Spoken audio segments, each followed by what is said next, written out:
Alors, bienvenue pour cet atelier sur le fait de gérer son temps quand tout est prioritaire.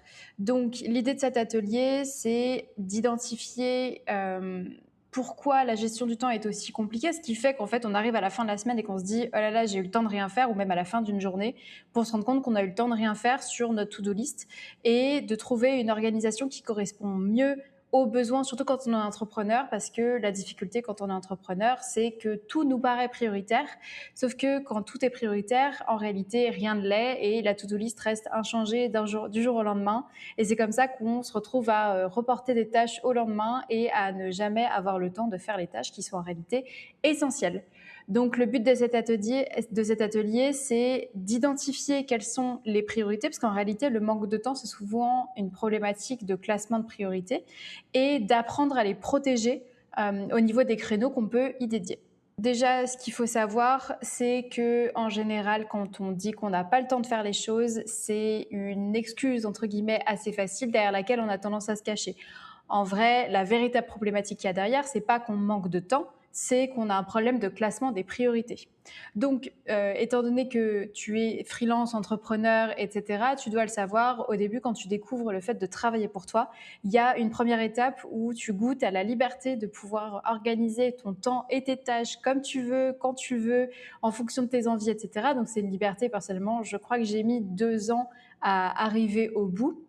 Pendant 2 ans, je me rappelle, au début de ma carrière d'entrepreneur, j'ai galéré à instaurer de la discipline. Parce que vu que j'avais cette liberté totale de temps et d'organisation de mes tâches, il y avait des fois où j'avais vraiment la flemme de faire les choses. Et en fait, ça a pris 2 ans pour apprendre à prioriser ce qui était vraiment important et pour apprendre à organiser mon temps en fonction de ce qui était important, urgent, etc.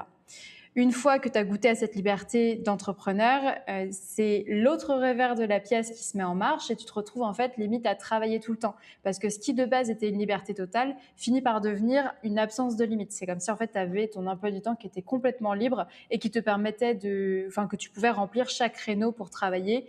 Et ça a énormément de problématiques. Donc déjà au niveau de l'équilibre entre la vie pro et la vie perso, au niveau de la gestion de l'énergie au quotidien, parce que si tu es épuisé, tu peux pas mener à bien ton entreprise, tout simplement. Et surtout au niveau de la gestion des priorités. Parce qu'il y a cette espèce de biais cognitif qui s'installe où quand on estime qu'on a le temps de tout faire parce qu'on a la semaine complètement libre et qu'on peut s'organiser comme on veut, ou même quand on a une journée de libre, etc., on a tendance à se dire ah oui, ça j'ai le temps de le faire, j'aurai le temps de le faire cette semaine, et c'est comme ça qu'on se retrouve avec une to-do list longue comme le bras et finalement on se retrouve à la fin de la journée en n'ayant fait même pas le quart de la to-do list. Donc le but de cet atelier, c'est pas de chambouler complètement ton emploi du temps. Par contre, c'est de changer ta manière de voir tes priorités. Donc, c'est-à-dire, c'est d'identifier vraiment ce qui est prioritaire et d'apprendre à créer des créneaux dans ta semaine pour ce qui est prioritaire et de protéger ces créneaux au même titre qu'un rendez-vous client ou que quelque chose que de base tu estimes comme étant essentiel. Donc, comme je te l'ai dit, quand tu pars du principe que tout est prioritaire, rien ne l'est, et c'est l'une des plus grandes difficultés quand on est entrepreneur, parce que on est sur tous les fronts, donc c'est-à-dire que tu es là à t'occuper de tes clients, tu es là à continuer à te former en fonction de la thématique de ton entreprise, tu dois aussi gérer ta présence sur les réseaux, la prospection, les réponses aux clients, les réponses aux prospects, tu es de partout, tu es à 360 degrés, et dans chaque thématique, tout te semble prioritaire. En réalité, il y a une différence hyper importante à faire entre ce qui est urgent et ce qui est important. Ce qui est urgent, c'est quelque chose qui a une deadline courte. Donc, c'est le client qui attend ta réponse. C'est la story que tu dois poster aujourd'hui pour parler de ton offre. Et c'est les éléments en fait qui ont vraiment une date de fin, une date à partir de laquelle il faut que ce soit fini. Ce qui est important, c'est ce qui sert ta vision long terme. Donc, c'est-à-dire que c'est pas urgent, c'est de la construction. Par contre, c'est essentiel. C'est là où tu crées ton business, où tu crées par exemple ton personal branding, tu construis ton offre, tu échanges avec tes clients pour identifier leurs problématiques centrales. C'est ce qui fait avancer ton business. La problématique dans tout ça, c'est que notre cerveau, il adore se concentrer sur tout ce qui est urgent. Donc, c'est-à-dire que si tu lui mets une to-do list de plein de trucs à gérer, genre répondre à ses messages, répondre à ses commentaires, envoyer le mail au client, envoyer ça, etc., c'est des choses qui sont urgentes, mais qui, sur le long terme, n'ont ont généralement un faible impact sur ton entreprise. Donc, vu que ton cerveau, il adore ces petites tâches-là, il va avoir tendance à t'orienter exclusivement sur ces tâches-là. Et en fait, c'est le piège parce que forcément, l'urgent, tu dois le gérer, ça fait partie de ton entreprise, ça fait partie de ton quotidien. Mais ce qui compte, c'est de laisser aussi de la place à ce qui est important. Parce que si tu ne laisses pas la place à ce qui est important, ton business, il finit par stagner. Parce que pendant que tu gères l'urgent, l'important, donc la construction long terme, elle reste là. Et forcément, si tu passes tes journées à gérer l'urgent, tu n'auras pas le temps ou l'énergie à consacrer à ce qui est important, donc construire vraiment ton business. Globalement, comment savoir si tu es dans la gestion de l'urgence? Il y a 3 signes en général, donc sachant que c'est des signes qui sont pas... c'est pas parce que tu rassembles ces 3 signes que tu es dans la gestion de l'urgence constante, mais c'est des signaux d'alerte, si ça se fait à chaque fois comme ça. Donc premier signe, c'est que tu commences ta journée en traitant tes mails. Sauf si tu as un créneau prévu pour ça expressément. Si tu commences ta journée par ça, ça veut dire que tu commences ta journée de travail en gérant l'urgent. Ça veut dire que l'important, il est relégué au second plan. Et en fait, même si c'est quelque chose qui semble pas si important que ça dit à ton cerveau que l'urgent est plus important que l'important. Donc, c'est-à-dire que l'urgent est plus important que la construction long terme de ton entreprise. Donc, c'est toujours pareil. Il ne faut pas tomber dans le 100% d'un côté, 100% de l'autre. C'est vraiment un 50-50, une nuance à trouver là-dedans. Deuxième signe, c'est que tu finis ta journée en te disant que tu n'as rien fait d'important. Ça, c'est vraiment le signe qui ne trompe pas sur le fait que tu as passé ta journée à gérer de l'urgent et pas de l'important, parce que tu n'as pas eu d'impact profond sur l'organisation de ton entreprise. Et troisième signe, qui vient en général après le deuxième, c'est que tu reportes systématiquement les tâches et les éléments qui feraient grandir ton business, comme par exemple une stratégie de création de contenu ou la prospection de nouveaux clients ou mettre en place un processus de feedback avec des clients. Donc si tu te rends compte que tu reportes constamment ça à plus tard et que ça fait 3 semaines que tu devais le faire et 3 semaines que ça se décale en to-do list, ça veut dire que tu es dans la gestion de l'urgence. Et alors, sache que si c'est le cas, c'est rien de dramatique. Moi-même, rien qu'en disant cette phrase, je me rends compte qu'il y a des tâches que je remets au lendemain depuis 3 semaines parce que dans la gestion de l'urgent. Parce que la gestion de l'urgent a quelque chose de rassurant, en fait.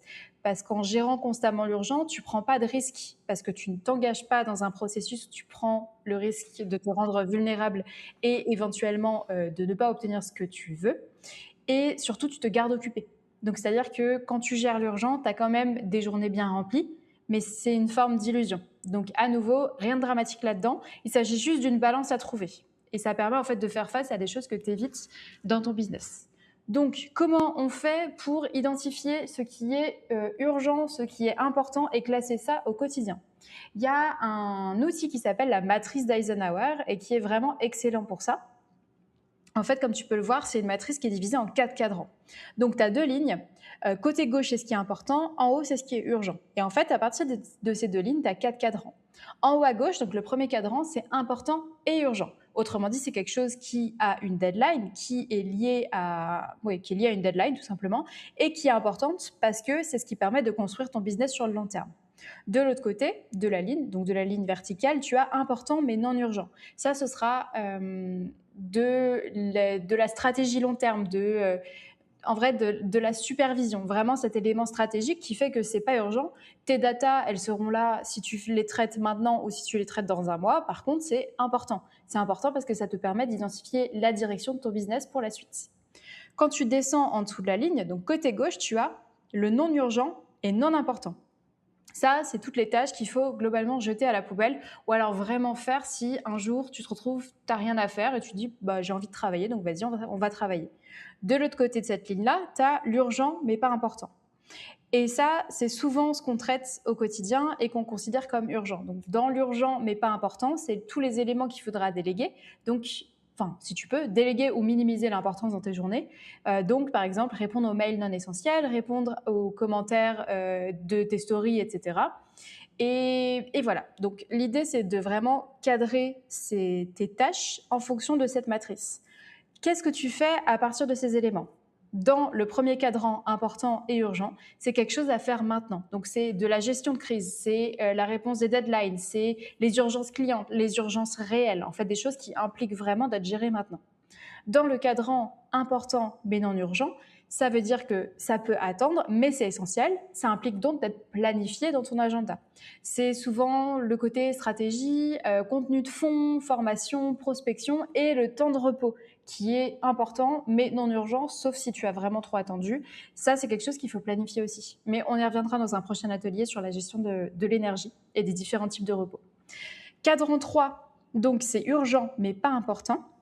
C'est ce que je te disais, donc les interruptions quotidiennes, les mails qui ne sont pas essentiels, les réunions qui sont inutiles, les trucs qui te font perdre ton temps un peu, qui ne sont pas essentiels au sens où ils ne font pas avancer ton business, mais qui sont urgents. Le but dans ce cadran, c'est de déléguer ou au moins, donc déléguer, tu ne peux pas toujours le faire, notamment en tant qu'entrepreneur, ou au moins de minimiser l'importance qu'ont ces tâches dans ton quotidien. Donc, c'est-à-dire te dire que tu fais 2 tâches, tu planifies 2 heures pour les tâches urgentes mais pas importantes et pas plus. Et le 4e cadran, comme je t'ai dit, globalement, tu supprimes, ça dégage, c'est ni urgent ni important. C'est des choses que tu peux soit remettre à bien plus tard, soit complètement supprimer de ton agenda. L'idée de cette matrice, c'est de vraiment identifier quel est l'intérêt derrière chaque tâche.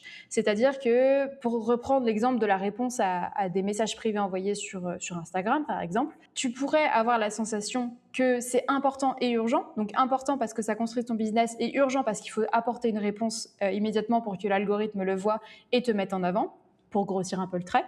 Donc tu pourrais penser que c'est dans la catégorie, donc dans le cadran 1, mais en réalité c'est dans le cadran 3. Parce que effectivement c'est urgent pour des raisons algorithmiques. Par contre, c'est pas important au sens où ce n'est pas essentiel pour ton business. Ça ne veut pas dire qu'il ne faut pas répondre aux messages privés. Ça veut dire qu'il ne faut pas trop passer de temps dans tes journées pour répondre aux messages privés. Et que si tu as par exemple une journée de prospection, tes tâches de répondre aux messages privés, aux commentaires, etc., ça doit prendre un pourcentage de ta journée, mais pas toute ta journée. Ça ne doit pas venir te polluer l'esprit. Sache qu'en général, ce qui permet vraiment de faire avancer le business, ce qui permet vraiment de le construire et de le faire avancer avec vraiment une stratégie, c'est ce qui se trouve dans le cadran 2, donc dans le cadran important mais non urgent. Et c'est toujours ce qu'on a tendance à laisser de côté et à reporter sur la to-do list du lendemain. Une fois que tu as tous ces éléments-là, donc tu peux classer tes tâches dans les 4 cadrans. L'idée, c'est d'identifier ton focus quotidien.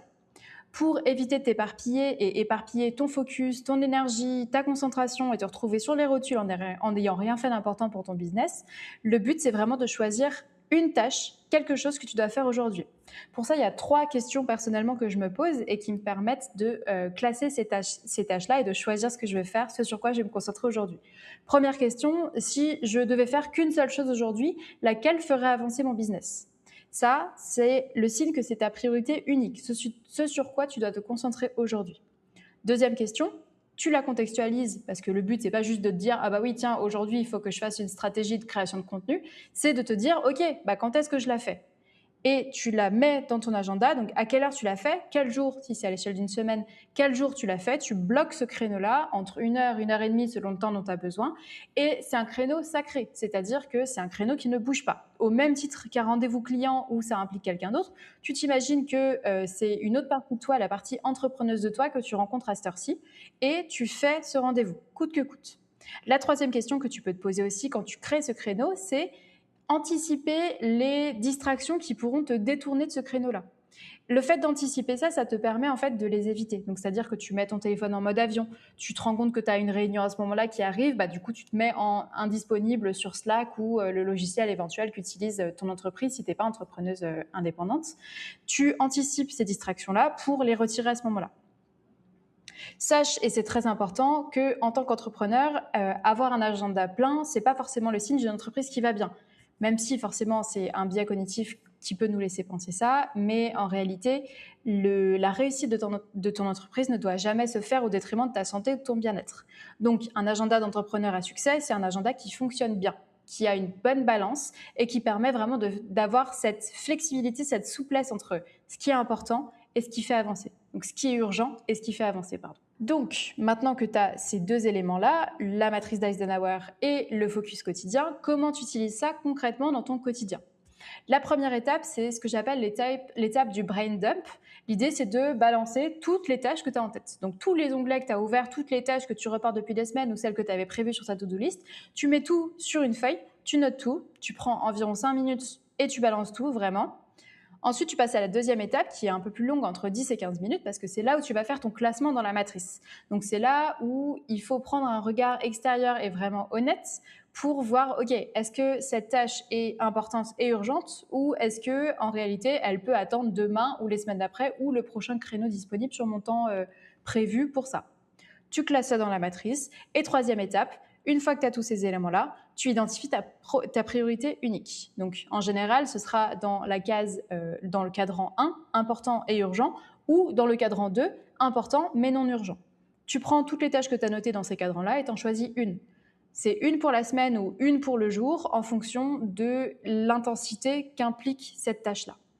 Tu la prends, tu la cales, donc comme on a vu avec le focus quotidien, tu l'identifies, tu la cales dans ton agenda et tu fais en sorte qu'à ce moment-là dans ton agenda, toutes les distractions possibles soient retirées. Téléphone en mode avion, indisponible par mail ou quoi que ce soit, voilà, tous ces éléments-là, et tu te focuses, tu te mets dans une pièce, tu préviens que tu n'es pas disponible. C'est comme ça que tu peux utiliser ces éléments-là au quotidien. Donc, maintenant qu'on a fait la première étape et que tu sais choisir et identifier tes priorités, c'est l'heure de protéger ton temps. On a déjà commencé en identifiant les distractions possibles qui peuvent t'interrompre dans ton processus de focus sur ta tâche unique, mais on peut aller encore plus loin dans ce processus-là. Sache que quand tu finis ta semaine en disant j'ai pas eu le temps de faire ça, souvent ça cache quelque chose derrière. Donc je dis pas que c'est une excuse, etc. Mais ça cache le vrai problème derrière, donc la gestion des priorités, parce que tout le monde a la même quantité de temps dans une semaine. Tout le monde a 168 heures dans une semaine. Toi comme moi, comme Beyoncé ou l'entrepreneuse à succès que tu admires, a la même quantité de temps dans une semaine. Donc si tu estimes que les semaines passent et que tu n'as jamais le temps de faire ce que tu as besoin de faire, interroge-toi plutôt de où ce temps est-il allé? Parce que tu as le même nombre d'heures que tout le monde, alors où a disparu ce temps? Si tu te retrouves plusieurs semaines d'affilée à te dire que tu n'as pas eu le temps de faire les choses, ça peut venir soit d'un manque de priorité, mais donc on a répondu à cette problématique dans la première partie de l'atelier, soit ça veut dire que tu as ce qu'on appelle des voleurs de temps. Les voleurs de temps, ils se catégorisent en 4 grandes catégories. Donc, la réponse immédiate, le oui automatique, le perfectionnisme ou le scroll zéro conscience, appelé comme ça un peu familièrement. La réponse immédiate, c'est quand tu te fais interrompre au milieu d'une tâche et que tu estimes que tu dois répondre tout de suite. Donc, tu as ton téléphone qui s'allume, tu as une notification qui vient, tu dois répondre à un mail, tu dois répondre à un message, WhatsApp, peu importe, les plateformes, les réseaux sociaux, etc. Ça, c'est la réponse immédiate. Et en fait, c'est hyper polluant parce que, je sais pas toi, moi, ça m'arrive fréquemment et c'est pour ça que je mets mon téléphone à ne pas déranger maintenant. Le nombre de fois où je travaille sur un truc, que mon téléphone s'allume, que c'est une notification Instagram ou quoi que ce soit, j'ouvre Insta, je réponds à la notification et je me retrouve un quart d'heure plus tard en train de scroller alors que c'était pas du tout ce que j'avais prévu de faire, bah ça, c'est un voleur de temps. C'est que tu n'avais pas prévu de faire ça et tu te retrouves coincé depuis un quart d'heure à scroller sur ton téléphone sans te rappeler comment t'es arrivé là. Deuxième catégorie, c'est le oui automatique. Donc, en général, elle vient après la réponse immédiate. C'est quand tu reçois un email ou un appel ou un message, une notification d'une personne qui te demande quelque chose et tu acceptes immédiatement parce que tu estimes, donc ça, après, ça fait travailler des choses encore plus en profondeur, mais une part de toi estime qu'elle doit être disponible pour les autres. Et en fait, ça, c'est un voleur de temps hyper classique parce que tu te retrouves à dire oui à quelque chose qui n'était pas prioritaire pour toi et qui finira par te voler ton temps et ton énergie. Et si ça arrive chaque jour, c'est un engrenage et tu n'as jamais le temps ou l'énergie de faire avancer ton business. Troisième catégorie, c'est le perfectionnisme. Le perfectionnisme, c'est quand tu as prévu, mettons, de poster, donc tu as prévu 1 heure pour faire un post LinkedIn, Instagram ou quoi que ce soit, et tu te retrouves 2h30 plus tard en train de le relire pour la 6e fois ou de le retravailler au bout de 36 heures, etc. Ça, c'est du perfectionnisme. Et c'est un voleur de temps au sens où, certes, il ne faut pas minimiser le temps nécessaire à tes tâches, et ça vient avec l'apprentissage. Par contre, un poste pourra toujours être retravaillé, il pourra toujours être relu, il pourra toujours être réécrit. Donc, il y a un moment, il faut aussi te dire, mieux vaut que ce soit fait plutôt que ce soit parfait. Tu vois. Et la 4e catégorie, c'est tout simplement le doom scrolling ou le scroll zéro conscience. C'est quand, à nouveau, suite de la réponse immédiate, tu te retrouves à scroller pendant 40 minutes alors que de base, tu voulais juste répondre à un message. Donc, tout le monde a ces voleurs de temps. La question, c'est lesquels sont les plus présents dans ton quotidien et comment faire en sorte qu'ils arrêtent de te voler ton temps.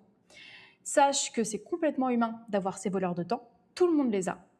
Et la raison pour laquelle on les a, en général, c'est parce que tout simplement dire oui, par exemple pour le oui automatique ou la réponse immédiate, dire oui, c'est beaucoup plus simple et beaucoup plus confortable que de prendre le risque de confronter quelqu'un et de le décevoir.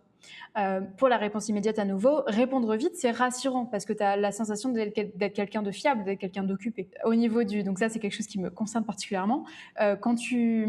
C'est le multitasking, tu vois, donc quand tu fais plusieurs tâches à la fois, c'est rassurant d'avoir un emploi du temps rempli, d'avoir la tête pleine, d'être de partout, à droite, à gauche, etc. Parce que tu as la sensation de faire plein de choses. En réalité, tu avances à pas de fourmi sur chaque tâche et tu t'épuises parce que du coup, tu dois passer d'une tâche à l'autre. Donc ça fait partie des voleurs de temps qui, en plus, sont des voleurs d'énergie. Donc, à éviter. L'idée, maintenant que tu as ces 4 voleurs de temps, sachant que c'est 4, mais il peut y en avoir plus, c'est de faire un audit en temps réel. Donc, tu peux faire ça chaque jour, ou 2 fois par jour, ou 1 fois par semaine. L'idée, c'est de catégoriser ce que tu croyais faire, ce que tu avais prévu de faire pendant un tel laps de temps, et ce que tu as fini par faire concrètement. Donc, imaginons tu as ta to-do list et tu te dis, ce matin, entre 9h et 11h, je vais regarder les contenus de mes concurrents sur Instagram pour m'inspirer. 9h et 11h, très bien, ça te fait un créneau de 2 heures. Donc, le nom sur ta to-do list, c'est création de contenu ou inspiration pour la création de contenu. Ce que tu te retrouves à faire, c'est scroller par exemple pendant un quart d'heure, prendre des notes pendant un quart d'heure, classer tes idées pendant encore un quart d'heure, etc. En fait, l'idée de cet audit en temps réel, c'est d'identifier ce que tu avais prévu de faire et ce que tu as vraiment fait. Donc, on revient sur l'exemple de tu as prévu 10 minutes pour répondre à tes commentaires sur LinkedIn. Ça fait 45 minutes et tu te retrouves à scroller sur Instagram en regardant des reels de chats. Ça veut dire que tu t'es fait prendre dans un voleur de temps. Donc, une fois que tu as fait cet audit, ça te permet de te rendre compte, ah bah oui, effectivement, j'étais censé faire ça, je me suis retrouvée à faire ça pendant tant de temps. Qu'est-ce qui s'est passé? Quel voleur de temps m'a volé mon temps et ma concentration à ce moment-là? Tu fais ça à l'échelle d'une journée et si possible à l'échelle d'une semaine. Comme ça, tu as vraiment une variété de journées et ça te permet d'identifier les voleurs de temps que tu as le plus souvent et qui, en fait, t'empêchent d'avancer tout simplement. Une fois que tu as ces voleurs de temps, l'idée, c'est de te poser la question. Donc, tu commences à me connaître au niveau du coaching, on trouve toujours des mesures concrètes derrière. L'idée, c'est de te poser la question de comment je peux faire pour que ce voleur de temps ne me vole plus mon temps ou comment je peux faire pour minimiser son impact sur ma semaine, sur mes tâches. Si, imaginons, tu te dis que pendant 10 minutes, tu réponds aux commentaires sur Instagram et que tu sais qu'à chaque fois que tu fais ça, tu te retrouves à passer 45 minutes à regarder des reels de chats et de pingouins qui glissent sur la glace, tu te dis que, par exemple, tu mets un chronomètre. Tu te mets un chronomètre de 10 minutes, 15 minutes, tu fais ce que tu as à faire sur Instagram. Quand le chronomètre sonne, que tu es fini ou pas fini, tu arrêtes. Ça te permet en fait d'apprendre à cadrer ton temps pour que les voleurs de temps ne viennent plus. On revient à nouveau à ce qu'on se disait au début en tant qu'entrepreneur, quand tu estimes avoir le temps de tout faire, c'est là où tu te retrouves à t'éparpiller et à finalement finir par ne rien faire. On arrive tranquillement sur la fin de cet atelier. Maintenant, ça fait beaucoup de choses décousues. Concrètement, quel est le protocole que tu peux appliquer pour gérer ton temps, décider de ce qui est prioritaire et protéger ces créneaux de temps? Chaque semaine ou chaque jour, en fonction de tes besoins, adapte le protocole selon ce que tu préfères. Je te recommande de faire un brain dump de toutes les tâches qui te tournent en tête et de vraiment en fait prendre le temps de tout balancer sur papier ou sur ordinateur si c'est ce qui te parle le mieux. Personnellement, je suis plus papier. Et tu les classes dans la matrice. Tu les classes dans la matrice, tu refais ce travail en fait d'identifier ce qui est prioritaire, ce qui ne l'est pas. N'hésite pas à faire un mini audit de ta semaine passée, donc avec toutes les journées qui sont passées et tous les moments où tu n'as pas fait ce que tu étais censé faire, et à trouver des solutions pour contrer les voleurs de temps.